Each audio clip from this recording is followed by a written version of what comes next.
This is the Six Figure Home Studio Podcast, episode 128. You're listening to the Six Figure Home Studio Podcast, the number one resource for running a profitable home recording studio. Now your hosts, Brian Hood and Chris Graham. Welcome back to another episode of the Six Figure Home Studio Podcast. I am your host, Brian Hood, and I am not here with my podcast co-host, Christopher J. Graham. He was unable to do anything with me this week, so I'm here solo today for this episode, at least for the intro. More on that in a second. So right now we are as deep as we've been into this whole quarantine situation. I think all of us, I can speak for a lot of people at least, but a lot of us are stir crazy. We've got cabin fever. It's been probably a month for some people since you've seen like an actual human being that isn't your family or your roommate. I'm sure all of us are ready for this kind of stuff to pass us right now. And the whole coronavirus thing has just been beaten to death. We did a whole series on the podcast, and I'm kind of ready to move past this as far as podcast topics. But there is something that Chris and I talked about earlier this week. We still chatted this week. We weren't able to do an episode. We were talking about how in times like this, in times of stress, especially in times of stress, this is when mindset comes into play more than anything, and more so now than probably ever in our lifetime. The core of how we react, good or bad, comes down to our mindset. How do we perceive the events that are going on around us?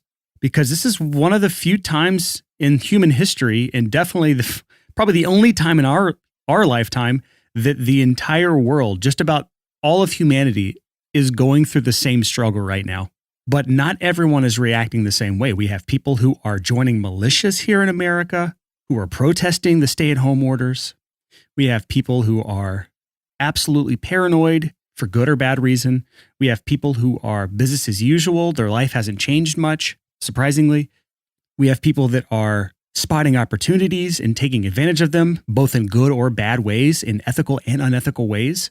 And I've just seen in my own life, people that are in very similar positions in life, both with their businesses and with their families.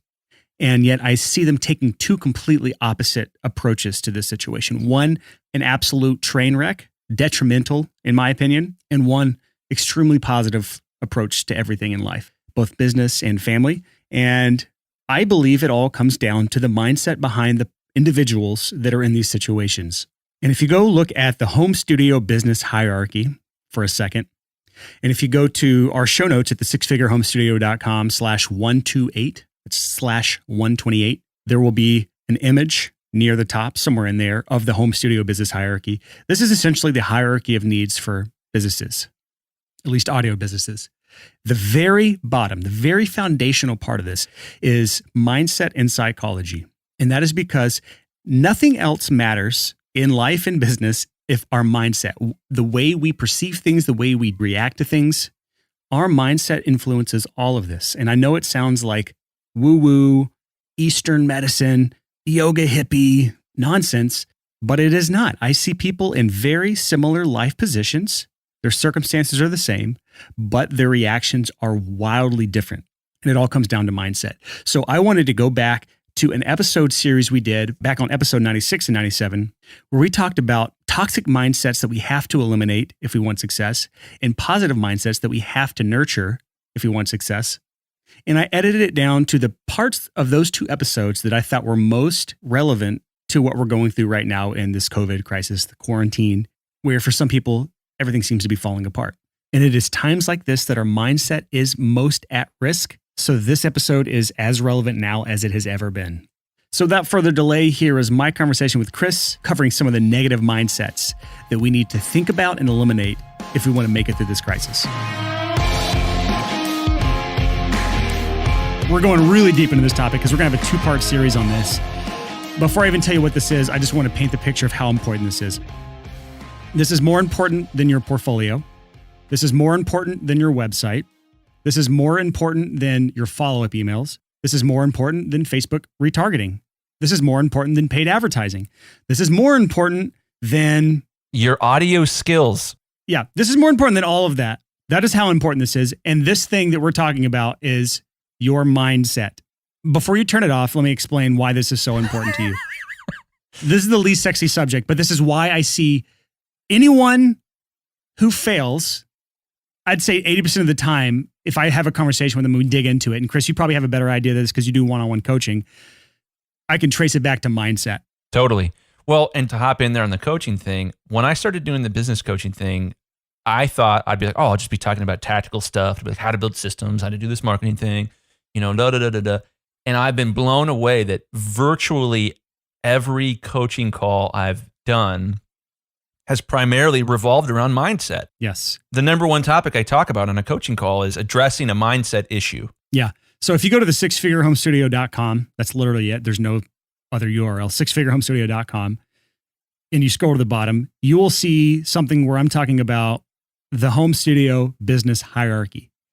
And this is kind of a pyramid shape. There's a whole image that goes along with it. So that's important that you go there and look at this. But at the very foundation of your business, the bottom of the pyramid, the foundational level is mindset.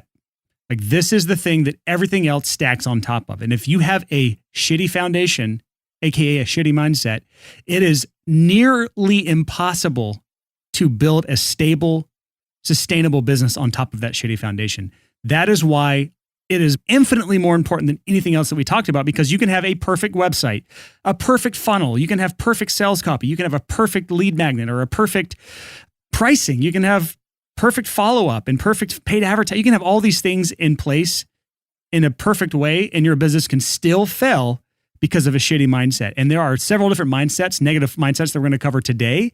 And then next week's episode, we're going to cover some positive mindsets that we are going to help nurture and talk about nurturing. So this week, we're talking about things we want to eliminate. Next week, things we want to actually grow and nurture as far as our mindset. Now, these are fun to talk about because when I'm on a coaching call with somebody, and again, it's like a side thing that I do. It's not the main thing, but it's a blast. I do it about 4 times a week, about 4 coaching calls a week with different guys and different girls. And the mindset thing is fun to talk about because most of the time, the reason they're having a systems issue or an advertising issue or a client issue is because there's a mindset issue that undergirds that. It's like the foundational problem in their business. And it's a blast to talk about this because when you overcome a mindset, it is like a negative mindset. It's one of the most wonderful like releases that you get psychologically to be like, oh, it's like a burden comes off you. So let's move on now to our next mindset, our next negative mindset. And that is something called the victim mindset. I like to call it the victim mentality, but we looked up the definitions of mentality and mindset. It's basically the same thing. I'm going to call it victim mentality because that's what I've always called it. But this is a mindset. This is a state of mind that you are constantly in if you have the victim mentality. And I'm going to try to sum it up with some things I've seen. I've even seen it in our own community, which is a bummer, but I've definitely seen it in other communities, and I've seen it in students. I see it everywhere. I see this all the time. And this is the mindset of that type of person. This is what's going through their head. Oh, everything always goes wrong with me. I'm always the victim in the situation. People are trying to hold me back. If only this would happen, I could be successful. But you know what? I'm never going to be successful because of these circumstances, point A, point B, point C. And because of these 3 things, I just can't do this. And also my significant other just left me. And so now I can't do this because I'm so sad. Like victim mentality is toxic. Super toxic. Back to this FOMO scarcity blue collar thing. But this idea of, oh, somebody else who does the same thing I do just got a client. Oh, they took it from me. No, they didn't. Most of the time. And even if they did, letting that seep into your soul and thinking about, oh, someone did something to me and oh, it's limited my potential. That's bad news, man. You got to get over that. The victim mentality, I would say, is almost probably and certainly more toxic than a blue collar mentality or a scarcity mentality because a victim mentality isolates you and it keeps you rooted where you are. It's tough to move even laterally with a victim mentality because it's just like you cower in a corner and like, oh, everyone's against me. Here's one of the biggest dangers of victim mentality. And to me, this is the most potentially offensive one for people because there's so many people that I see that have this mentality and they're going to see this section of the podcast as an attack on them because they have the victim mentality. If any of this offends you, by the way, you probably have the victim mentality. So if you're easily offended, you probably had the victim mentality. But let me just sum this up real quick. The biggest issue with the victim mentality is it constantly puts your fate in the hands of some external source. Oh, So if it's someone else's fault, it is some health condition that you have, it is some external factor, money, time, your family, your kids, your day job. Something else is holding you back from actually doing something. And so therefore you have no chance at this. Now, there are some circumstances where this may be true, but playing the victim is still not helping you at the end of the day. And this can't always be changed. So I will add a caveat that there are truly victims out there for sure. But I don't know if I've ever seen someone that I would say has the victim mentality that was truly a victim. It's almost always someone that is just bitching and complaining about whatever scenario that life has dealt them. And furthermore, it's usually a direct result of some action they took that backfired on them. It's almost always their fault. Well, and here's where it gets intense and uncomfortable. I've experienced this in my own life. As a little kid, it's really easy to take on that victim mentality. And here's where it gets really scary. How many of you have ever fancied yourself the victim and kind of liked it? It gave you an out. It gave you an excuse. Oh, it wasn't my fault. This guy came against me. Oh, it wasn't my fault. This person, they treated me a certain way and they really took the wind out of my sails. It gives you a little rush because you are now not responsible. You feel like you are owed something from someone. And when you are owed something from somebody, entitled, that's the word. You are entitled to some sort of repayment or apology or some sort of thing from that person.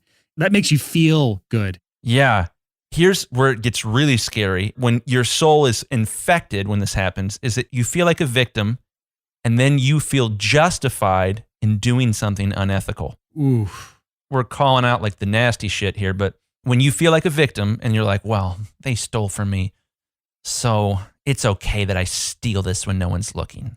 Yeah. That's one right there. It can really go down this really dark hole. Yeah. And it can lead to a lot of burned bridges. And it can honestly make you look stupid publicly. I see this on Facebook all the time because anyone that sends me a friend request, I used to just accept. Now I don't because I'm not on Facebook really anymore, except for our community. So if you send me a friend request, my bad. I just don't accept them anymore. I rarely do, at least. There actually is a scarcity issue at play there. You only have 5,000 friends you can have on Facebook. So yeah, I don't. So again, victim mentality. I see this all the time. Someone will do something to a person, and then that person will post a long post on Facebook, either passive aggressively or just aggressively calling that person out. That sort of stuff makes me laugh so hard, but it really comes down to the victim mentality. I was wronged by this one person, so I'm going to put them on blast on social media. That makes you look weak. That burns a bridge. And if you have a business, no one wants to hire you now because you're petty. Yeah, it's not a good look to pull the victim card. It's not a good look at all. Nope. So this is actually one of my absolute biggest pet peeves is when I see people with a victim mentality because they refuse to look at anything that could solve a problem. All they want to do is paint the picture of how they're the victim. And they usually expect someone else to fix the problem. It's someone else's thing to fix. It's not their fault. They can't do anything about it, in their minds at least. And so therefore they'll just wallow in sorrow until someone comes along and rescues them. That is not the way the world works, unfortunately. Yeah, I think one of the things that's valuable here, we've talked about opportunity cost a lot recently on the show. You have to consider what's the opportunity cost of spending time playing the victim card. And man, dude, I am not innocent when it comes to this victim card. I have mightily struggled with this. To be really transparent, in the past, like I had worked as a worship leader at churches. This is years ago. And it went poorly. Promises were made and promises were broken. And I really struggled to get out of that mindset and to not obsess about like, oh, he was wrong and he, blah. And it really filled up a lot of my life with time that could have been used elsewhere. It stole energy from me that could have been used for other things. And I wish I had just had a switch in my brain that topically, where I could be like, I don't ever want to think about this thing again. Flip, because it's a waste of my time. And I'm just wallowing in victim mentality. When wallowing is this term, a pig wallows in the mud. He gets down in the mud and just rolls around in it, gets all stinky and stuff and just stays there.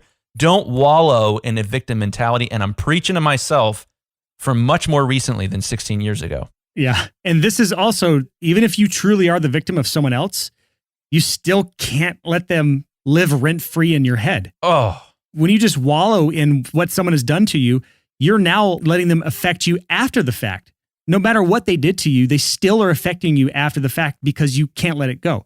And so I'm not saying that they're justified of whatever they did to you, and whatever they did to you wasn't absolutely wrong or maybe even horrible, but the fact that you still let it stay there day in, day out. It became your identity. Yeah, it becomes your identity. And because you refuse to release it and move on, they're living rent-free in your head, and you're letting it hold you back from actually accomplishing what your goals are. So it's doing even more damage than was originally done. Yeah, man. Super, super terrible mindset to live in. Toxic. Yeah, toxic. Absolutely toxic.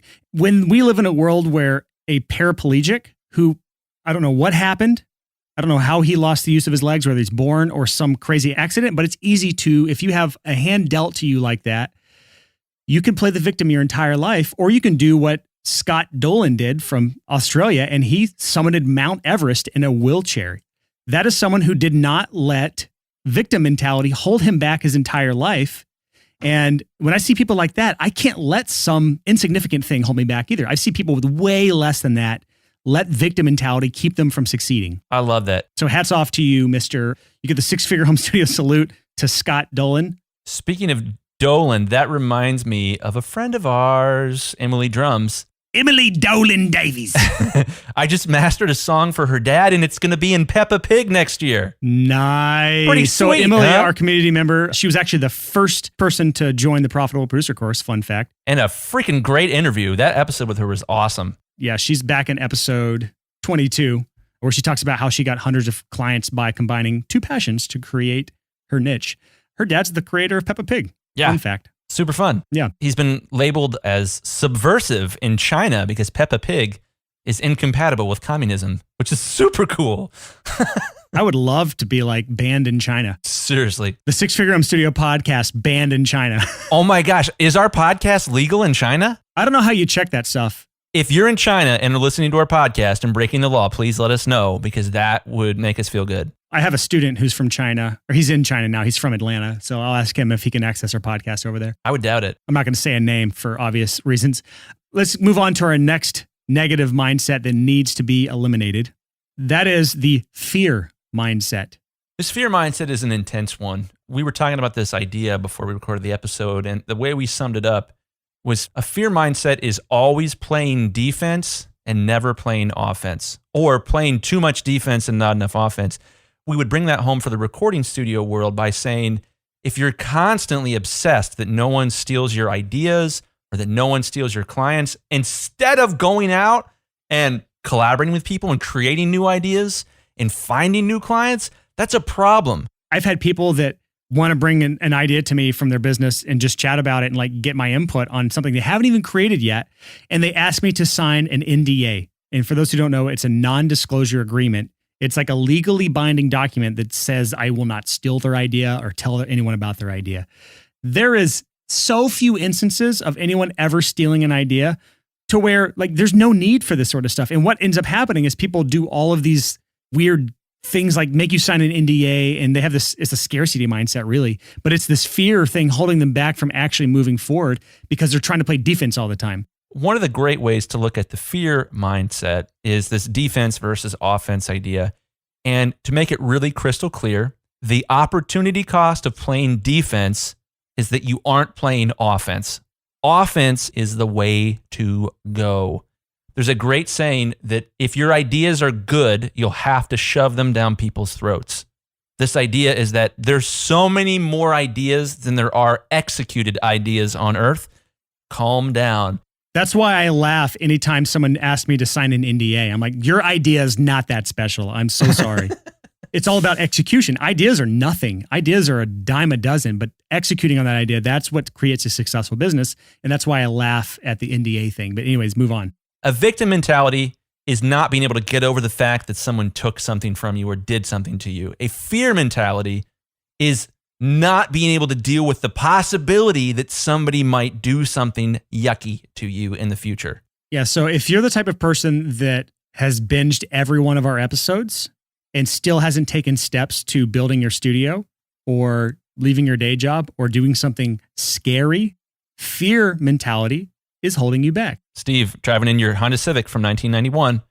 Looking at you, Steve. Are you trying to like call out that one person who's freaking out right now if there happens to be a Steve driving that one car? Yeah. Oh my gosh. I'm going to keep saying Steve, and I'm just hoping someday someone's going to be like, what?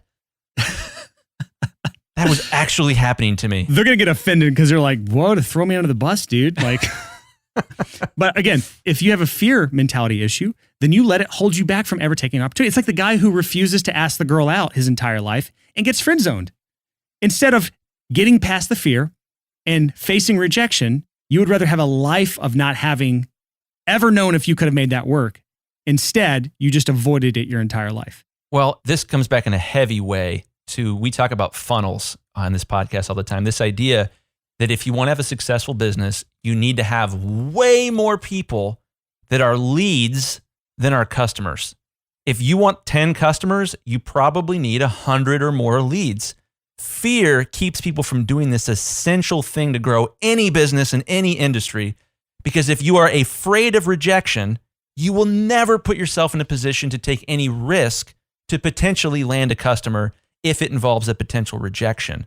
Yeah, being an entrepreneur, I think if you look at the original definition, which I'll try to pull up as I'm talking, but I probably won't successfully do. The definition of an entrepreneur is someone who takes something of little value in one area and moves it to an area of higher value.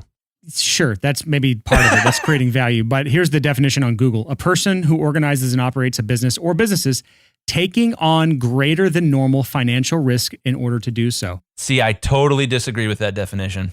Oh, adamantly. Well, let me just say this. Whether you disagree or not, I agree with that, because no matter what, by being an entrepreneur, you have taken on some amount of risk. It's on your shoulders now.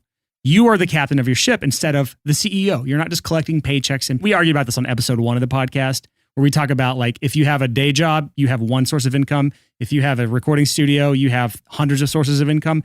That is the counter argument, but it still takes getting past a fear in order to do so, because you don't start with hundreds of clients. You start with 1, and then you get 2, and then you get 3. And so as you build that up, you have to face down the fear that it won't work, because there's going to be fear of rejection. There's going to be a fear that maybe the clients stop coming to you. There's going to be the fear that maybe you ruin your reputation in some way and then you can't get any more clients. And once you leave your day job, you have to take one foot out of that into your business. And now you have both feet in your business. So it's a scary thing. And all I'm trying to say, and everything that I'm saying right now, is that the fear mindset will constantly hold you back, because, like Chris said earlier, you will be constantly playing defense. And if you play defense, you cannot win a game. I think as we close up this fear topic, I want to call out just one of the coolest ladies on earth. Her name is Sarah Blakely. Sarah Blakely did something really interesting a number of years ago. Sarah Blakely invented Spanx. And since 99% of our audience is men, you guys don't know what Spanx are, and I barely do either. I know what they are, but I think most men probably know what that is. It's kind of like a stretchy, like makes you look slimmer, stretchy pant thing. Anyways, Sarah invented these. Everyone thought they were stupid. She got a manufacturer to manufacture them for them, and then she got a deal at, I want to say, Macy's or Nordstrom or something. And it was like an experimental, like, hey, we'll put a couple in the store and see if anyone buys them. So what Sarah did is she wasn't happy with how many people were buying her product. So she walked into the Nordstrom that was selling it, and without talking to the manager, she set up an aisle end cap at the checkout of the register. She moved stuff around in the store to try and sell more of it without permission. She did not have a fear mindset. No. She had this, like, I'll ask forgiveness rather than permission. And she went in and tried to make something happen. They sold a crap ton of Spanx, and now she is a billionaire. She's awesome. Forbes.com has her on the billionaire list. So she is an incredible success story. And I don't know her full story, so there could be some stuff in there that's not great. I don't know. It could be a full American dream type story with no negative things in there. So whether you agree with her business and her model or not, that's not the point. The point is, she would have never become a billionaire ever if she struggled with fear mentality, or if she didn't at least get past. Everyone has fear. I'm not going to diminish that. We all have fear, but courage allows you to still have fear, but still take steps. If you guys want to hear more about Sarah Blakely, check out the How I Made This podcast with Guy Raz. There's an episode, we'll link to it in the show notes, that's just incredible. How I Built This is like, he interviews people who have built really successful businesses, and it's exactly what it sounds like. They explain how they built it. It's dope. I got to watch the Jenny Britton Bauer episode recorded live. Jenny Britton Bauer does Jenny's Splendid Ice Creams. It's just one of my favorite things on earth. Jenny's from Columbus. And they recorded it here, and it was so fun. It's an NPR podcast, How I Built This. Oh, it's so good. Just Google it and you'll find it. Or just look on your podcast app. So let's move on to our last mindset that needs to be absolutely destroyed. We're going to destroy all these mindsets. This is the fixed mindset. So just to recap, we had blue collar mindset, scarcity mindset, victim mentality or victim mindset, fear mindset, and then our final one here is a fixed mindset. Chris, what is a fixed mindset and how does this play into everything? We talked about this with Andy J. Pizza on episode 78. Andy J. Pizza's next door.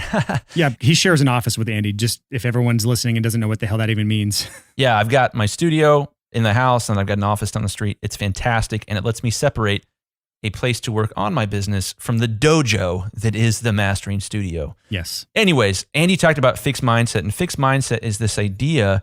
Let me give an example. When I was in elementary school, my teachers told me that I wasn't very good at writing. And I said, I guess I must not be good at writing. And years later, I still believed that I was not good at writing because someone told me at one point, you're not good at writing. So a fixed mindset can come because someone told you something and you believed, well, that can't be changed. This is inherent to who I am. Or it could be that you thought at one time, you're like, I guess I'm just not good at writing. And then you believed it. You figured, hey, I can't grow out of this. This is part of my makeup, part of my DNA. And that's some freaking bullshit. That's not how humans work. Human beings are the single most adaptable creatures of all time. We live on the equator. We live in the Arctic. We live in Europe. We live in China. We live on islands. We even freaking live. There are humans who live on houses that are built on stilts in the ocean. And they jump out of their houses into the ocean, swim under the water, catch a fish, and eat it. We are wildly different in different parts of the world because we're adaptable. So when someone says, I'm just not good at writing, I'm just not good at business, I'm just not good at marketing, you're a freaking human.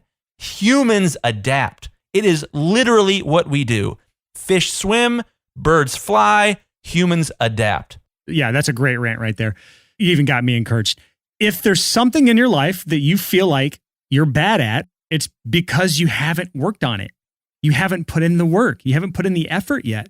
And if you fully believe that you cannot change something about yourself other than like your height, obviously certain physical attributes, but not all physical attributes, by the way. If you constantly believe that it is a fixed thing about you that you cannot change, that is the fixed mindset. And that is detrimental to your business for obvious reasons. If you feel like you can't get any better at marketing, you'll constantly sabotage your marketing attempts, or you won't do it at all.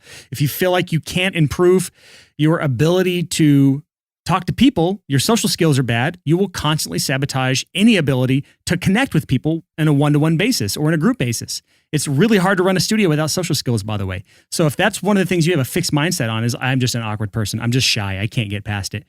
Stop. You can adapt. I love this, man. I think one of the reasons you and I get along so well is at some point over the past 10 years or so, we both had a fixed mindset epiphany.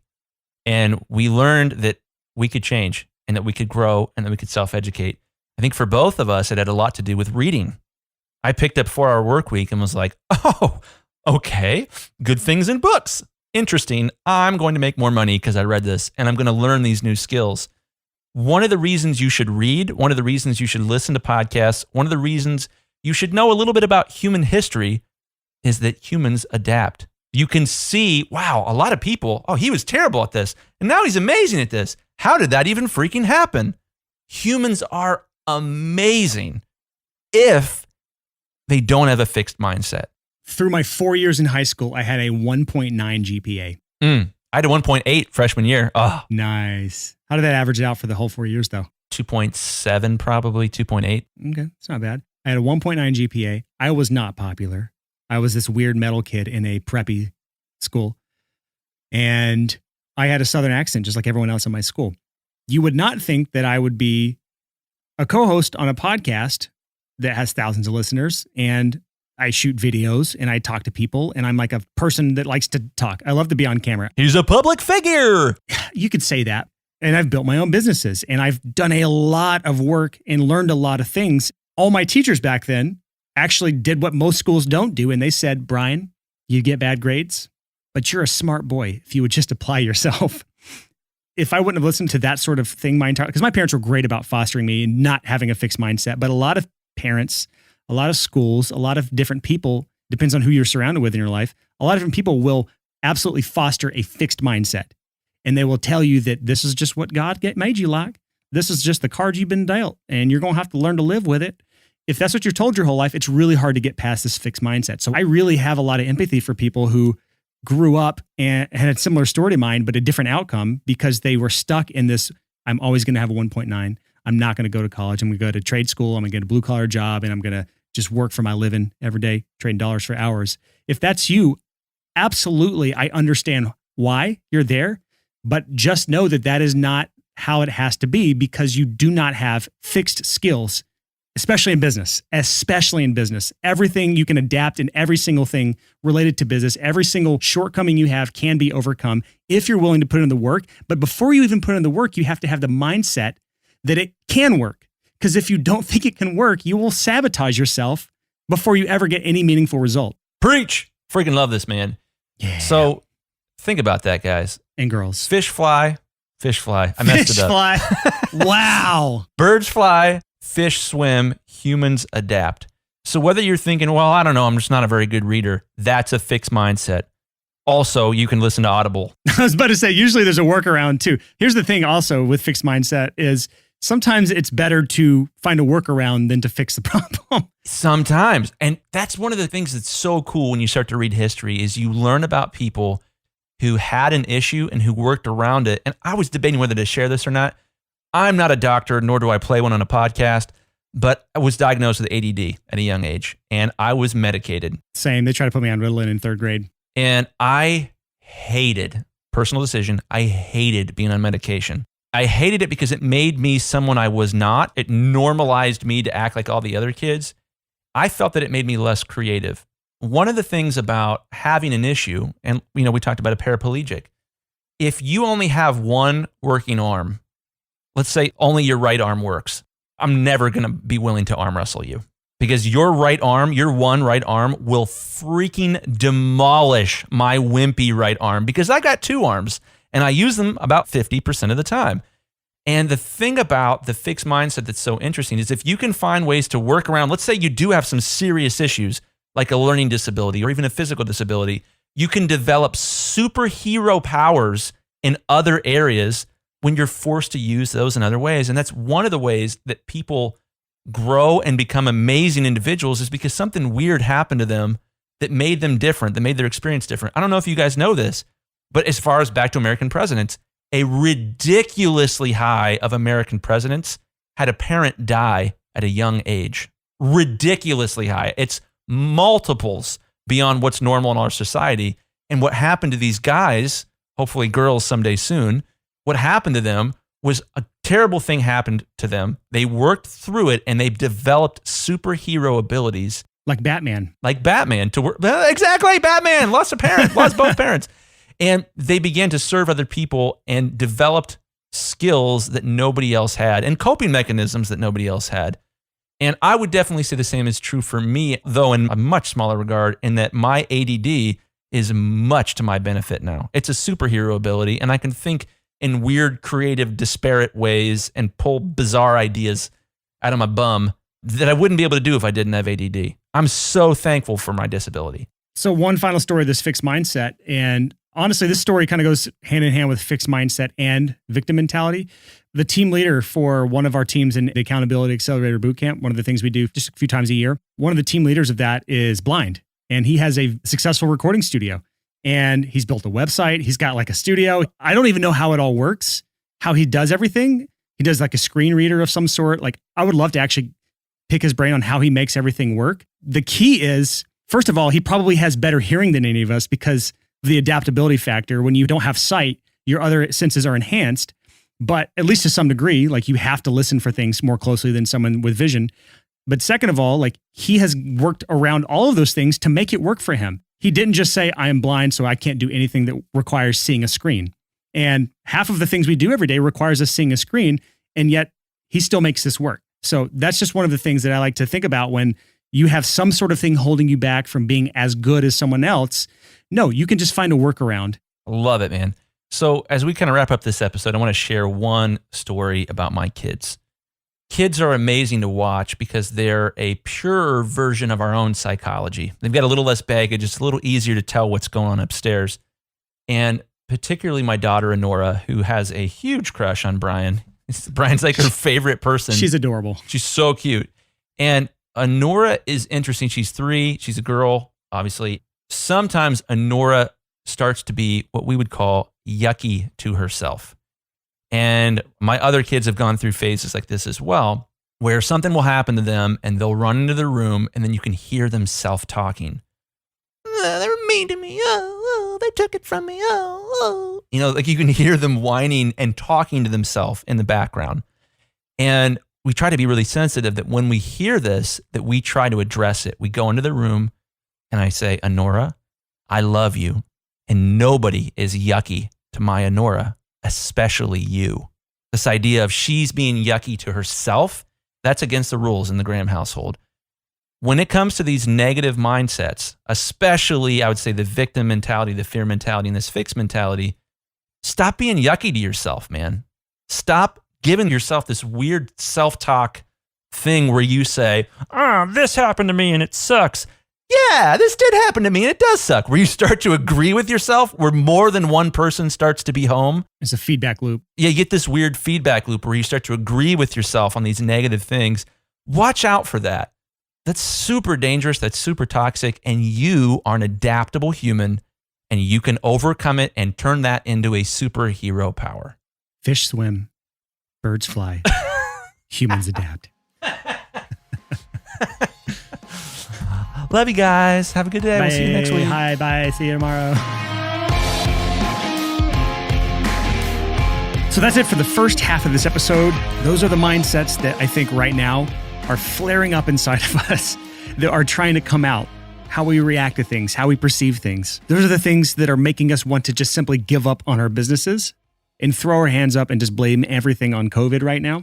And if that's you, I just challenge you, take a step back, think about those negative mindsets we just talked about, those toxic mindsets, and think, am I just simply reacting in a negative way to the situation? And I'm ignoring all of the options that are around me? And I promise you, this is something I've seen many, many home studio owners doing right now. They just throw their hands up, they give up, and just let the victim mentality take over. They can just blame everything on external circumstances. Or they just let the fixed mindset sit in and say, oh, I can't do this online thing. I can't shift my business online because of X, Y, and Z. The next half of this episode is the second part of the series. And that's where Chris and I talk about the positive mindsets that we need to nurture in order for us to have successful businesses. And now more than ever, these mindsets are important for us to get through this COVID crisis and come out the other side as strong as ever. So here's Chris and I's conversation on the positive mindsets that we need to now nurture through this crisis.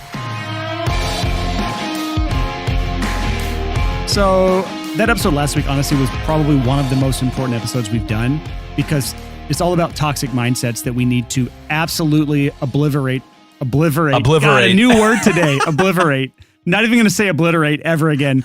We need to obliterate negative mindsets from our lives because they are a detriment to our own businesses. Webster's dictionary defines obliterate as to obliterate with a samurai sword. Correct. Anyways, that was an awful joke. It was not funny. Yeah.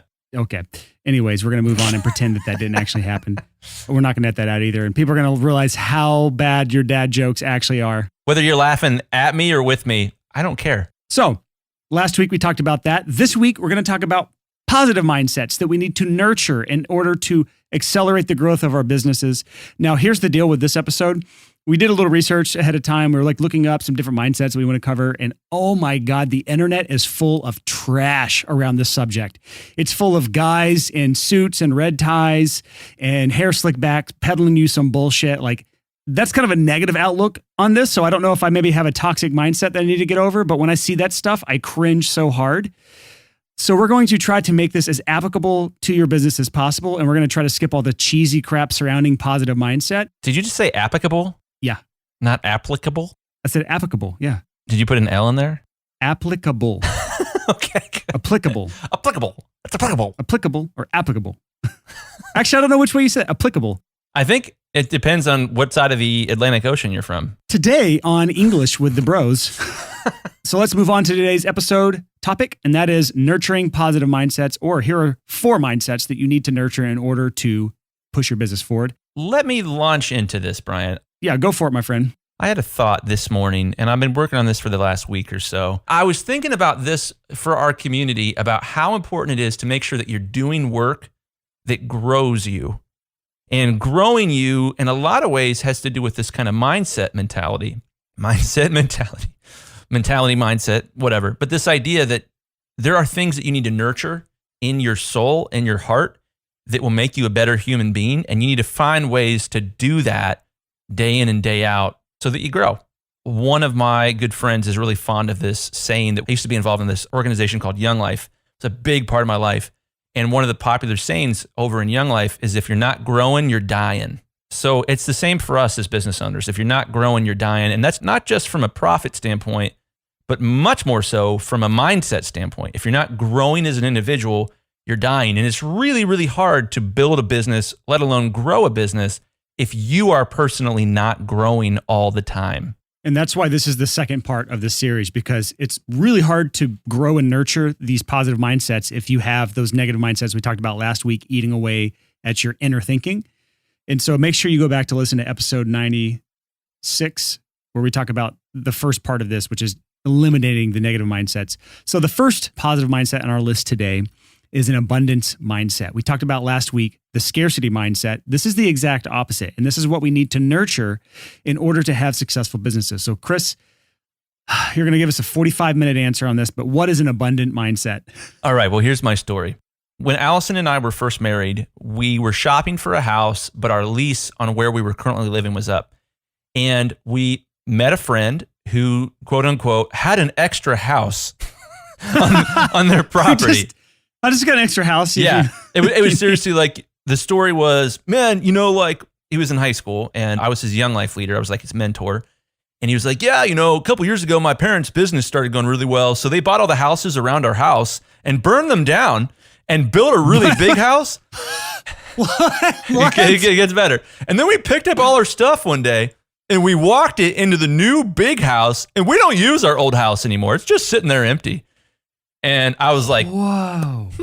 Well, my wife and I, our lease is up and we're trying to buy a house and we need somewhere to live for just a little bit of time while we shop for a house. Can we live in your house? And he was like, let me talk to my mom. And she was like, yeah, go for it. Just pay the utilities. And we were like, yes. It was in a really nice area of town. It's in New Albany, Ohio. And this began a really amazing relationship for me with this family. And it was amazing for me because they were successful entrepreneurs. And I think I've mentioned them on the show in the past, but I was living in this house. This is the dentist. Yeah. So what happened was I came upstairs to take a break and I looked out my back window on a Wednesday afternoon and he was in our backyard. We had a pool in the backyard. It was a great house. And he was playing with his kids on a Wednesday afternoon at the pool. And I froze in my tracks and I thought to myself, is he allowed to do that? Doesn't he have why isn't he at his business right now? He was demonstrating an abundance mindset. Mark and Shane blew our minds one day when we were talking about this, and they said, well, the first thing you got to understand is you got to have an abundance mindset. There's so much money on earth.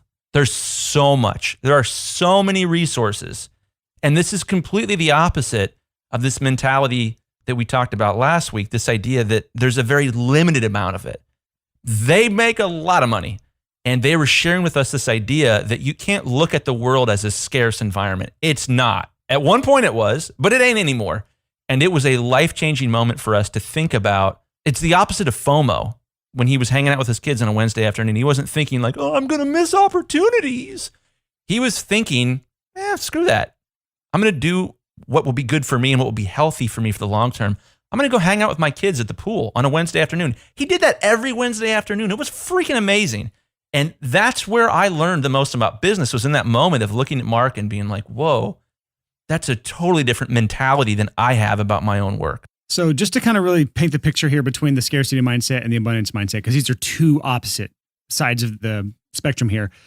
A scarcity mindset is if you are an entrepreneur, and even a successful entrepreneur can still struggle with this. If you are an entrepreneur you can never take time off. You always have to hustle, grind, because you're always missing out on opportunities. Because if you miss out on this opportunity, you won't have another chance again. That's a scarcity mindset. And if you're a fan of Gary Vee, I love a lot of what he talks about, but that dude has a scarcity mindset. He encourages a scarcity mindset when it comes to opportunity, because it's always on, never off. Because if you're ever off, you'll miss out on massive opportunities. That is, again, the scarcity mindset. An abundance mindset is this right here. It's this dentist in his backyard on a Wednesday afternoon in a pool with his kids, enjoying life, because he knows he can always find ways to make enough money. He only has so much time that he can have with his kids. That is truly a scarce resource, is the amount of time he has with his child, especially that age. So the way we look at our businesses, there's a lot of ways this sort of stuff plays out. If you have a scarcity mindset, which we talked about last week on the last episode, I'm not going to go too into depth with this here. If you have a scarcity mindset, all of your competitors in your area are now your enemy. If you have a scarcity mindset, every single band or artist in your area, you're fighting over. If you have an abundance mindset, every single competitor in your area is actually your friend, someone to collaborate with, someone to trade ideas off of, to build a community around. Every single band in your area, if they don't go with you and they go with someone else, that's fine. That person might actually be a better fit. If they come to me, that's great. I can do a great job on them. It's just a completely different way to approach the same exact scenario. It's looking at it through two completely different lenses. And if you have an abundance mindset, you can look through kind of a negative scenario through a much more positive mindset. And this is so much more healthy than a scarcity mindset. Yeah, an abundance mindset is essentially a positive outlook on your ability to make ends meet. A scarcity mindset is fear-driven, and it's fascinating. This is complicated stuff, and I don't claim to completely understand an abundance mindset. Brian, I think you'd probably agree with that. I think you probably have a little bit more of an abundance mindset than I do. I'm not bragging like I'm complaining right now. Yeah, it's something that's difficult to work through, but it's an extremely healthy thing. And here's the catch. Here's the really, really important catch. If you're a creative, if you work in the arts, and if you listen to this podcast, you probably do, it's very hard to make good art without an abundance mindset. If you are fear-driven, so will your work be. That was a weird sentence. Awful wording, but I get what you're saying. This is like a root that will go deep into your life, whichever way you do it. If you have an abundance mindset, it affects all aspects of your life, your relationships, your business, everything, your money. If you have a scarcity mindset, it affects all areas of your business, your money, your relationships, your everything. I want to underline this idea that your creativity is affected by a scarcity mindset, and your creativity is enhanced and increased by having an abundance mindset. And so I think one of the questions we're probably going to get from people on this, and one of the questions I kind of still have about these mindsets, is how do you change your mindset? How do you do that? I don't know if there is a perfect answer to this. I think just being aware of it's one thing. Having the self-awareness to know which type of mindset you have, whether it's abundance or scarcity. I don't think anyone is either way 100%. I agree. Like, I like to think I don't struggle with scarcity mindset, but there are still certain things in my life that I'll catch myself on. Like, I might be jealous if someone has success at something that I want to have success in that I don't have success in, you know? And that's scarcity mindset. And then there's times where something should bother me, something I should be mad about, but I'm not, because of a healthy abundance mindset. And down the road, that can lead to a lot of great things, because instead of burning a bridge because someone copied you or someone took inspiration from you or something, instead you foster that relationship, and there's going to be so much more that comes from that than, and you know what I'm talking about too, Chris. You got that look in your eye. Yeah. We're not going to talk about it here, but yeah. Yeah. We had a situation with a friend where they did something that irked me a little bit, and Brian didn't care. And Brian's outlook was healthier. I took offense because of my scarcity mindset. And let me share a story related to this. When I was a little kid, we had a garden in my backyard, huge garden. It was probably like 1/4 of an acre. And we'd grow like pumpkins and carrots and corn. One year we grew giant pumpkins. I'm so jealous because, like, that's one thing I want. I've never cut my own grass because both places I've lived in, this place that I have now has no land. It's just downtown Nashville. I have a concrete yard. The only land it has is beneath the foundation. Yeah. And then the place I lived before, my studio in Alabama, it was on 10 acres, but the landlord cut the grass with the tractor. So, like, I have no responsibility, but I also have never had a place to be able to plant a garden. Yeah. So I grew up with a garden, and there was a lot of benefits to that. Side note on that story real quick. We grew giant pumpkins one year. The pumpkins were over 100 pounds, and we made a jack-o'-lantern for Halloween out of one of these pumpkins, and we made it, and then when my parents weren't looking, I went onto the front porch where we put it, and I lifted the lid off, and I climbed completely inside of it and put the lid back on, and it was like one of the coolest things I've ever done as a kid. Loved it. Wow. But one of the kind of like really important moments in my life was we were learning about gardening in our garden, and I forget it was my mom or my dad, but I was really into carrots. I love carrots. And the carrots were starting to sprout up, and my parents were teaching me about weeds. Like, that is a carrot. That's a baby carrot right there, so don't pick that. But that thing next to it, that's a weed. You don't want the weeds. You do want the carrots. So you want to pull the weeds and leave the carrots.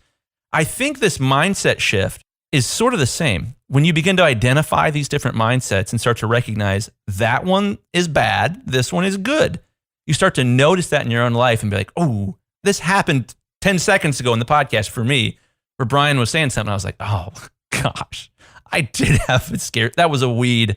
I had been thinking in a bad way. So I think that's the benefit of learning about these different mindsets. Yeah. And another thing is, I think if you just heard what Chris is talking about, how he had that aha moment of just having a scarcity mindset moment, I think a lot of it comes down to who we associate ourselves with. We've talked about this so many times on the podcast, but if you surround yourself with people that are absolutely toxic, you are going to, as a byproduct, be a much more toxic person. It's so hard to break out from your social circle. Weeds beget weeds. If you don't pick them, they have babies, and those babies have babies. So I don't remember what episode we talked about this in the past, but we have talked about in the past how to surround yourself with better people, what to do with the people in your life that you shouldn't really have in your life, and how to kind of assess your circle. I don't know what episode that was. I don't know if you've even had a full episode about this, but it's somewhere in the past 95 episodes. I love that concept that you are the average of the 5 people you spend the most time with. So for me, I am a combination of Allison Graham, Brian Hood, and Andy J. Pizza. I was going to say Andy J. Pizza's got to be in that list. And to some regard, to a lesser degree, because I don't like share an office with them, a house with them, or a podcast with them, got a friend Brandon Reich and another friend John Zappin and another friend Colin Rigsby. All awesome dudes. And we hang out and they normalize awesomeness for me. Yes, exactly. And it's really hard, especially as an entrepreneur. Like, I had dinner with Sean last night. Hopefully he doesn't mind me mentioning this, but he was just saying how it was great to be around. He had lunch with Trevor yesterday, or coffee with Trevor, my friend and co-founder of FilePass. He had lunch with him, and Sean was just like, man, it was so good to be able to sit down and just talk business with you and Trevor all day, you know, because he's like, my circle in where I'm from, up in Canada land, Vancouver, I think, it's just so hard to find people to connect with that care about business. Because when I talk about business to my friends, their eyes just kind of glaze over. So it's not just mindset. It's anything that you have interest in. If your circle is not interested in it, it's really hard to foster growth in those areas. With the guys I'm coaching, I've been calling that entrepreneurial loneliness. It can be very lonely to be an entrepreneur, especially when everyone around you is like, well, why don't you just go get a job at the bank? We all got jobs at the bank. Why are you taking this crazy risk? But anyways, yeah, entrepreneurial loneliness is real. And I'm sure some of you listening to the podcast, that there's been a little bit of a bittersweetness thing happen where you've been like, oh, I'm growing. This is awesome. I'm learning how to grow a business. And some of my friends think that's dumb. And I'm processing. So yeah, well, let's move on to the next one. Brian, what's the next positive mindset? Next positive mindset on our list is the growth mindset. This is actually the exact opposite of what we talked about last week, the fixed mindset. Chris, do you want to talk about what the growth mindset is? Give people a quick overview. Well, I'm not very good about talking about mindsets. You know, I don't think I could because it's just not something I'm good at. That's the fixed mindset. Mrs. Jones told me in 4th grade that I was bad at math, so I still believe to this day that I'm bad at math. The growth mindset is, pardon my French, fuck you, Mrs. Jones. I'm going to get awesome at math. That's a growth mindset. I don't care what you have to say. I'm going to go do my thing, and that's rock and roll, man. Yeah. Growth mindset is basically not accepting your limitations. It's not having this mindset that I can only go so far in this skill and I can't go any higher. Growth mindset is saying, if I put in the work, I can actually break through the self-imposed ceiling. I will say there's very few things in our lives that are fixed. I'd say your height is probably a fixed thing. You can't do a lot past puberty to really improve your chances for getting taller. That's next week's episode, ways to get taller. We could figure that out. That'd be a lot of people. But when it comes to certain skills and abilities and even mindsets, a growth mindset is the better approach because there are very few things that you cannot improve in your life. So one of the other aspects of this growth mentality, this growth mindset, is trying to find ways where someone's complaining about something. There's an attitude that part of your personality or part of what you're into is lame or is not good, and finding a way to make it work. This growth mentality, this is subtly related, but I think important to bring up. I'm thinking more about like elementary school from the quote I just had a minute ago. Was Miss Jones actually a teacher you had? No, I should have said Mrs. Newton. Fifth grade. Oh my gosh, did she give me hell. And one of the things Miss Newton would have said an awful lot, as well as all my other teachers, is he talks too much. Same here. Look at me now, you crazy old coots. I'm a podcaster. We literally do this, I wouldn't say for a living. We haven't really monetized this podcast. Maybe we will in the future, who knows? But we talk a lot. Videos, podcasts, interviews we're on. This is a vital part of our businesses. While we haven't monetized the podcast, we do have other businesses. Filepass.com, bouncebutler.com, the Six Figure Home Studio. I have courses I sell. Chris has ChrisGrahamMastering.com. He does mastering services. Chris does coaching. We talk a lot. So I think that's probably closer to the, what would that be? I think that we just totally made a mistake. That's a separate mindset. I don't know what you would call that, but it is this idea of like someone said something was bad and you took them at face value. It's kind of a fixed mindset of like, oh, talking, you shouldn't talk. You should sit in your chair and be quiet and listen. That's actually, yeah. So I think it is part of the growth mindset. If you have a fixed mindset, someone tells you you shouldn't talk, you talk too much, then your mindset is, well, that's something that's wrong with me. A growth mindset is looking at something that someone has dubbed a problem that you have, and you've actually found a way to make it a strength in your life. So that's another part of growth mindset versus fixed mindset. You're taking a problem and actually turning it into a power in your life. So look at all the things in your life that people tell you that is something wrong with you, and then think about ways that you can actually use that as, honestly, an unfair advantage in your business. If that's a strength you have, you can turn that weakness into a strength in some way, shape, or form. I think we should call that the MacGyver mindset. That's what MacGyver would do. He would take, what appeared to be a weakness or didn't appear to be a strength, and he would turn it into a way to save the day. And there's just something so cool about that. I'm obsessed with that idea. The MacGyver mindset. Oh, I'm so happy to put that. It's awesome. I don't know how to actually spell MacGyver. There it is. Pretty hard. Thanks, Google. So we have the abundance mindset. We have the gratitude mindset. We have the growth mindset. So what are some ways that we can actually foster a growth mindset? One of the biggest ways, and kudos for you guys listening to us ramble on and on about businesses. If you're listening to this podcast, you probably have a growth mindset. It's true. If you found this podcast and were like, whatever, I'm just not good at business stuff, and I'll never will be.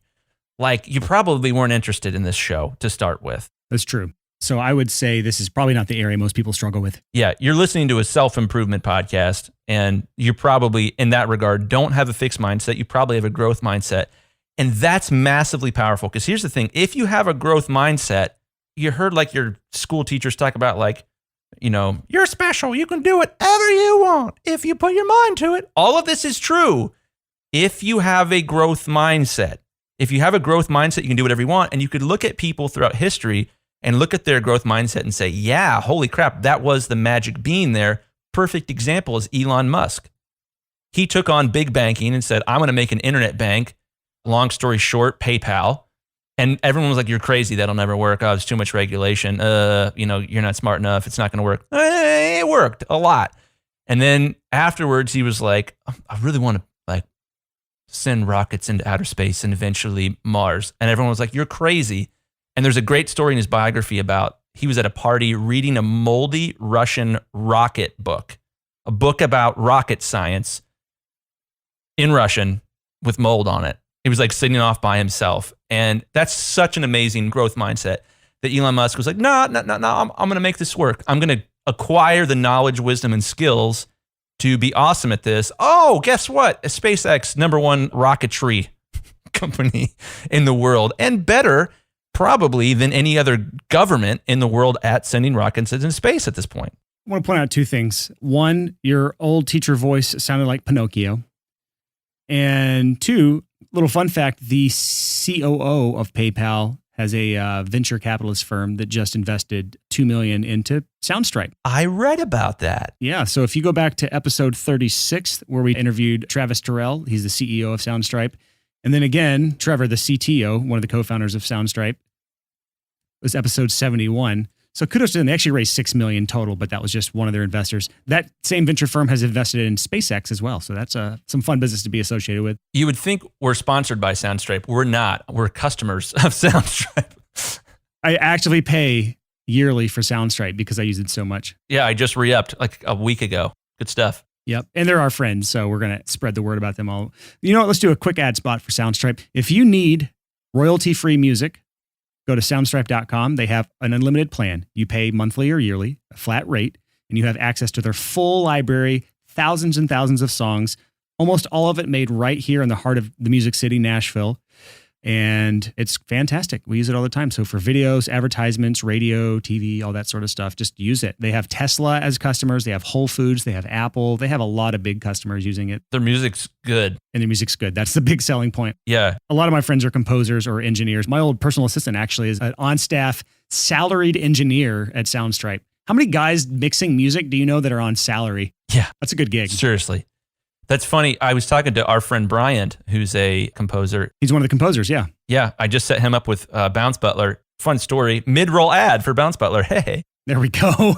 Bryant composes about a lot of songs each month for Soundstripe, and then he has to bounce stems for mixing, and that takes a lot of time, and Bounce Butler is now helping him do that. It's great. So Soundstripe is powered by Bounce Butler. Is that what you're trying to claim? Someday. One day. All right, so let's move on to the final mindset on our list here. Positive mindsets to foster in order to grow your business and honestly have a better life. This is not just going to help your business. It's going to help you enjoy your life a lot more. This final one, honestly, is probably one of the most favorite on this list because it's a book we've talked about all the time, but this is the Go-Giver Mindset. Brian, what would you say is the number one book on mindset shift that you've ever read in your entire life? I could say The Go-Giver now because it's appropriate for the Go-Giver Mindset, and it's a great book, but I'm not a person you can ever ask what my favorite anything was. I don't have answers for favorites. We're not the same in that regard. I have many times been accused by all of my friends that more than anyone they know, I use superlatives. See what I just did there? Yeah, yes. I constantly am like, this is the best pad thai I've ever had. This is the best pair of glasses I've ever owned. That's just kind of my personality. Every time you get a new pair of headphones, it's the best pair of headphones you've ever had. Stay tuned for more on that. Okay. But the Go-Giver Mindset is great. The Go-Giver is a book that I just think all of you should read. Just go out and buy it. We probably should have like an Amazon affiliate link to give you, but we don't. I actually do. I should too. But the Go-Giver, it's short. What is it, like 90 pages? Like you can probably read it in an hour. And it's amazing. And the Go-Giver Mindset, Brian, you tell us, what is the Go-Giver Mindset? So first and foremost, go buy the book. It's a parable. So this is a great kind of book for Audible as an audiobook because they're just talking through a story. It's easier for your brain to stay hold. They're not giving you a bunch of tactical information. The Go-Giver Mindset is doing things in your life, in your business, in your surroundings, and never having a condition set to it. Never asking, what's in it for me? A go-giver will do things for other people that they don't see any immediate benefit for themselves in it. And this has a bunch of effects, a bunch of side effects, one of which is you're going to have more people that like you. Second of all, it builds reciprocity for people. And if you have a mindset of just always saying yes to people, to an extent, by the way, that can get toxic as well if you say yes too much to where it is a detriment to your life. There's a difference between saying yes to every project and saying yes to serving people. It's the opposite of being selfish, basically. As someone that has probably a scarcity mindset and a fear mindset, every single project they take on, every single task they take on, every single person they help, they're not doing it unless there's something in it for me. I'm not going to help you unless there's something in it for me. The go-giver mindset is, I will help you just because I want to, just because I want you to succeed. So a go-giver mindset is kind of a combination of an abundance mindset, a growth mindset, MacGyver mindset. You'll do whatever you can to help people. And again, the result is very intangible. It's hard to put a measurable result on the go-giver mindset.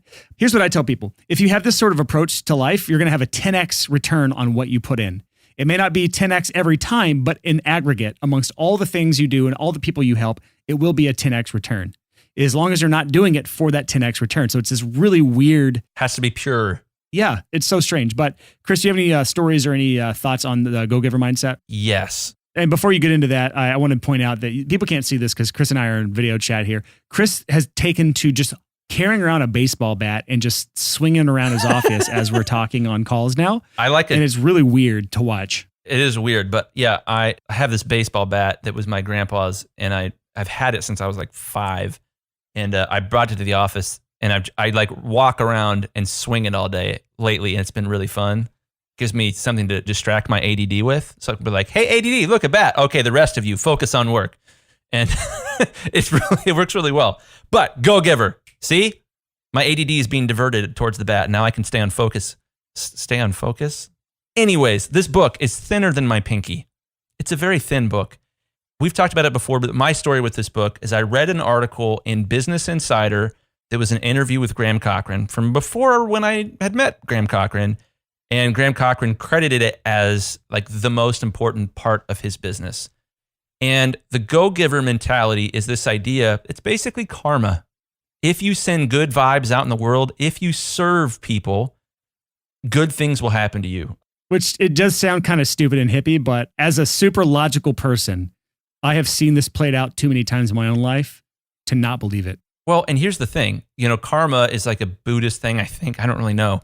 But this idea that like, if you do good, good will happen to you. Well, Jesus Christ says that the greatest is the last and the servant of all. So whether you're a Christian, a Buddhist, or just a person who reads business books, this is a great life philosophy. A good example from my own life was when my business started to really take off, probably like 2011, 2012 is when stuff started to really hit for me. I thought, oh my gosh, I have all this business knowledge. I've read all these books. I'm so humming along. I'm doing great. And I'm going to keep all of it a secret. I won't tell anyone of the business wisdom which I have acquired. That was kind of one of your fears coming on the podcast, wasn't it? Yeah, I was like, well, what if I tell a bunch of people about all my business secrets and their competitors, their mastering engineers, and then they take my clients? Scarcity mindset right there. But luckily, I had read The Go-Giver at that point, and this idea of, well, just tell everybody for free. That doesn't make a lot of business sense, right? Except that my business is growing at least 3 times faster than it ever had at any point before, mostly because we give away this stuff for free on the podcast. Yeah, so the go-giver mindset is kind of like an offshoot from the abundance mindset. I'd say the abundance mindset is a pretty broad thing, but the go-giver mindset is a very specific part of that. And so that's why we kind of made it a separate thing in this episode. People are, I want to say, inherently selfish. That sounds bad, but people tend to look out for number one. And that seems to be the advice that gets thrown around more than anything in the world. I just checked out the audiobook on my phone. It's literally a 3-hour audiobook. It's 2 hours, 54 minutes. If you speed that up to 1.5, which is what a lot of people listen to this podcast at, that is literally like a 2-hour episode of a podcast, which is doable. Side note, if you are a reader, if you like reading, you probably read a lot faster than you can listen. Yeah, I don't. I'm one of the weird people that is like a slow reader. I started a fantasy series. I'm a big fantasy reader, by the way. I don't know if you knew that stuff. I've read like mega series, like 10, 12, 13 book series, Wheel of Time. I've read the whole Game of Thrones series. Interesting. Real nerdy stuff. I read real slow. So like I'm on the book 3 of the Mistborn series right now, and I started on my honeymoon in March. So these are like 800-page books. I read it every night before I go to bed, and this is how long it takes me to read. Yeah. So there's a little nerd alert. If we ever have a second like alarm, it'll be the nerd alert, and maybe James will throw it in there. Nerd alert! Anyways, I'm a slow reader, so I actually can get through content faster if I listen to it. It's better for me if I actually watch a video at like 2.5x speed. So whatever it is, pick your poison. It doesn't really matter how you listen to this book or read this book. The point is that you do consume the content in some way, shape, or form, and then practice the content. Because some of the stuff, like people don't practice a go-giver mindset because they haven't read the Go-Giver yet. They don't know what the abundance mindset is. They don't know how to be generous or why to even be generous. Why would you share something with your competitor? It just doesn't make sense logically. But I think whenever you have a big mind shift moment, which may be this podcast episode, it might be that book. I don't know. Until you have that big aha moment, it's kind of like the entrepreneur spark. Until something lights that little flame in your heart that you want to be an entrepreneur, it's really hard to build a business. And I think it's the same way with this mindset stuff. Yeah, this is such powerful stuff. When I read Go-Giver, I grasped. I was like, this is going to change everything. This is huge. I don't know why I had such an unhealthy outlook about hoarding my ability to serve others or my knowledge or whatever, and this book is so effective. We could go on and on and on about it forever, but there's a couple reasons I think it works. These are theories. One, you look at Jesus talking about this, the Buddha talking about this. There's some element of like, it's part of the base code of humanity, I think. There's something about the way that humans are wired that's compatible, very, very compatible with this. I think another reason this works is it keeps you top of mind for a lot of people. My decision to join you, Brian, on this podcast has kept me top of mind every week for thousands and thousands of professional audio engineers. As a mastering engineer, that's pretty nice. I like that. That's helped with my business. I will also mention, though, that this podcast probably wouldn't be very effective for you if you had a non-go-giver scarcity mindset and didn't share all of your dirty secrets with us. This is true, yeah. If I were less honest, as it were, it wouldn't be as effective. Or if you held a lot back from like I can't talk about that because that's my secret sauce. If you were like that, people would probably hesitate to work with you a little bit more. That's true. Granted, there is some secret sauce. There's some stuff I've held back. Really? Well, of course. Tell us. No. I don't hold back anything. That's the thing. I feel like there's a little scarcity mindset still in there, Chris. Well, I was talking to a guy that I'm going to be doing business coaching with, I think today. We'll see if it materializes. This one guy I've been talking to. And I mentioned this to him. I was like, Brian and I got to understand our mass market guys. We're trying to make content that appeals to a lot of people and to help a lot of people. But there's a lot of stuff that we could talk about that only applies to a small subset. And so inevitably, whenever you're doing any kind of coaching, you're helping curate the buffet of advice that we have, but you're also like, well, we wouldn't mention this in the show because it doesn't apply to that many people, but to you it does. This tactic or this technique or this philosophy is really important. Or if you're like me, there's probably some gaps in what you understand and in what you know. And having a coach is really useful to address those issues specifically, to spot and be like, oh, you struggle with this one thing, or you don't know this one truth, or Andy J. Pizza has a word he uses all the time, creative mythologies. You believe a creative mythology that is just that, a mythology. It's not real. An example of that could be like, oh, you can't make good quality audio using plugins on a computer. You have to use analog gear. That might have been true 10, 15 years ago, Yeah. But it definitely is not true now. Yeah, tons of hit records completely in the box. So there's plenty of stuff for us to talk about that doesn't make good fodder for a podcast. Sure. We're kind of off topic, but the Go-Giver Mindset's incredible, and that book is awesome. If you're one of these guys that's listening to the podcast and you're like, yeah, just tell me how to grow my business. I'm not going to read anything. Are you kidding me? Books are terrible. I went to school. That's a fixed mindset. Yeah, it's a fixed mindset. My first reaction when I finished my first business book, which was The 4-Hour Workweek, was, holy crap, why didn't my teachers tell me that books could be useful?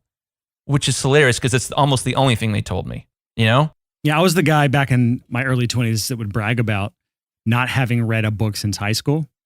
Books are so dumb, I don't need to read a book. I've been too busy vaping. That's a fixed mindset. I used to have a massive fixed mindset back then. Yeah, totally. Same thing. So the reason I bring this up with Go-Giver is that this is the easiest first business book to read. It's very, very easy to read because it's a story. And stories are fun. And it's not so much like, first, you're going to want to access your MX records and your DNS settings on your domain registrar. It's not stuff like that. It's a great story that you'll love and can apply to your life. Yeah, kind of like when we went back to episode 84 and 85, where we talked through that ebook from the FreshBooks founder, the Breaking the Time Barrier free ebook PDF that we went through as a podcast together with our community. Those two episodes are awesome, but that book is so good because it is a parable. It's a story-based book. It's not a bunch of tactical information. It's like, here is a fake scenario that feels real. And because it feels real, I can place myself in the shoes of that person way more easily than I can another article on like the top 5 things you need to do in your business. So that's the thing you got to keep in mind with business books. And we're kind of off topic again, but there are multiple kinds of business books. There are what are essentially textbooks that are super tactical, like first do this and then do that, and then make sure this setting is set to off, blah, blah, blah. Then there are books that are parables. The E-Myth Revisited is a parable. The Go-Giver is a parable. There's a whole lot of other ones that are a story, and they sneak the truth in by hooking you with the great story. but there's no tactical stuff in there. 2 books that Brian and I love that aren't necessarily super applicable to us as an audience would be Automatic Customer and Built to Sell by John Warlow. We're both obsessed with those books. Those are not parables, though. Oh, wait, no. Built to Sell is a parable. Automatic Customer is not. Yeah, I heard Automatic Customer. Built to Sell is a great parable book. Automatic Customer is not. So I just Googled real quick business parable books just to see what came up, because why not? We're here. We're way off topic, so I'm going to go here. First one, Go Giver. Yeah. Second one, Richest Man in Babylon. Great book. Okay. It's kind of written in Old English, so it's a little jarring, but you kind of get used to it, especially the audiobook. Built to Sell is on the list, and the rest of these I've never heard of. Is the E-Myth on there? E-Myth's not on there, actually. What? This is just like Google's results at the top, so. That's hilarious because E-Myth has probably sold more copies than any other small business book ever, Yeah. with the exception probably of 4-Hour Workweek. It was like the only small business book in the 90s, sort of. You know, it was like the only really like breakaway viral hit, but it's great. Anyways, we're way off topic. So Yeah, we are. let's bring it home for you guys. The Go-Giver mindset is the idea that serving other people and making that your priority ahead of all other considerations will eventually make you successful. I completely endorse that. And there's a piece of me that's like, that can't possibly be true. And another piece of me that's like, bro, look around you. It's like you're living it and it freaking works, man. So experiment with this. Try doing something for somebody just to serve them with no plan on how to get paid for that. You know, obviously you don't spend the next month with the same guy, but like, is there something you can do that would improve someone's life and that would serve them, and then you have no plan to recoup on that? Maybe something that takes you an hour. Try that. See how it feels and experiment with it. That's basically what the book says. Like the guy that's on this journey with this coach, he has a business coach in the book, and he challenges him to start doing this on a small scale first. And man, it's so great. I freaking love that book, man. I'll say one more thing about this. If you make your entire life about you and nothing but you, it's a very unfulfilling life. And a lot of that is a result of not having a go-giver mindset. So I really challenge people, make sure your life is not set up to only serve you, to only help you, and screw everybody else. You know, like if that's the life you live, that's a quick path to depression, to be honest. Yeah, that, and you're probably not going to be good at art. Oof. You're going to have a hard life to be like, yeah, I'm just like share what's in my soul with my art. With like when I mix, I'm just trying to create this world and get away from me. This is mine. Like that's not going to work, man. It's not, those two things are inherently incompatible. Music is so funny because it's kind of like you're showing off your beautiful soul, right? It's this idea of like, this came from somewhere deep within me, this beautiful, pure place that I don't nurture and that's full of cobwebs and stuff because I'm so selfish and self-consumed. So moving away from that in this direction of like help people, and figure out how to be the servant of all, man, dude, that's some interesting stuff. It makes me nervous talking about it because this is freaking plutonium, like nitroglycerin for your business. It is so freaking powerful. It's like crazy stuff, man. It's not to be underestimated. Of all the things we've talked about on the podcast, there's plenty of stuff that we talk about. Oh, this is an advice buffet. Oh, this is an advice buffet. How with the go-giver?